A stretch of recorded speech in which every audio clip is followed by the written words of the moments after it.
Go ahead. Scotty, I've got to ask. So when you're saying like that particular gig, the monitor guy was fired, this and that, did Prince do the firing himself, or did he give a look over to someone else to do it, or did he have a talk with someone to go out and talk to the monitor He guy? talked to Or me. He told me, and the monitor engineer's name was Mike something, and he had done the okay, rehearsal the night before. And then he said, I said, hey, Mike's gonna run the sound check, so he'll be out in that hallway. He'll. And he said, no, I don't want him here. You can go tell him to go. And I went, okay. He's like, no, I don't want him. And I said, cool. So I walked out in the hallway. And I said, hey, just grab your stuff and go. Somebody will send you a check or whatever, but he doesn't want you here. And he went, really? And I said, sorry, man. And he went, just lumped his bag and unplugged his headphones and left. Walked right on onto Fifth Avenue, wherever we were, yeah, and Waldorf Astoria or whatever that was, right? He just walked out onto the street right there. And I went, uh-oh. And I just somewhere I have a picture of the soundboard. And it might be me. I don't think it's me at the soundboard, but I remember saying, I taking out an Instamatic camera and taking a picture of it, of where it was set up in a hallway. Like nobody will ever believe this. yeah, So I had to run back and forth. So it was me who had to do the firing. But when he got rid of another engineer named Gordon Mack in 2014, great engineer, super great engineer, great ears. He said, no, I don't want him back. And I was pissed off, and because I knew it would make my job harder.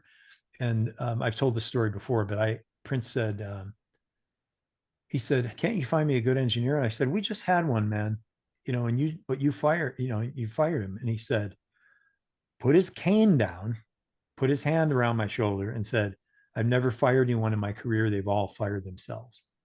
Hmm. Now that's the mindset that he had. He never felt like he had ever fired anyone ever, that they fired themselves, but that's just simply not true.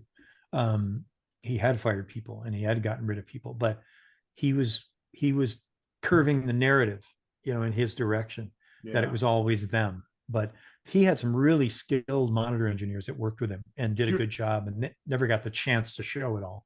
Do you remember exactly what he did with his monitor mix or whatever to offend Prince or whatever it was? No, Prince just didn't feel it one day. And Gordon had done many, many weeks with us on musicology. And one day I came in and I looked at my tech, Mark, and Mark just shook his. I said, where's Gordon? He said, just shook his head. And I said, oh God.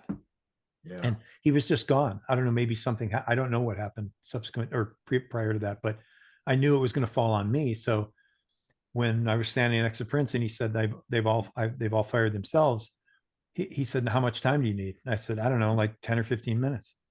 And so he said, all right, bands, take a break till Scotty's done. And they all went down the stairway and left. And I went over to the desk and I just grabbed the mic and I went 2, 1, 2, and I just started over. And I saw all the EQ curve that was going on and these DMB wedges that are beautiful. And I just flattened it all on the digital. I just flattened everyone and went, take a little of this.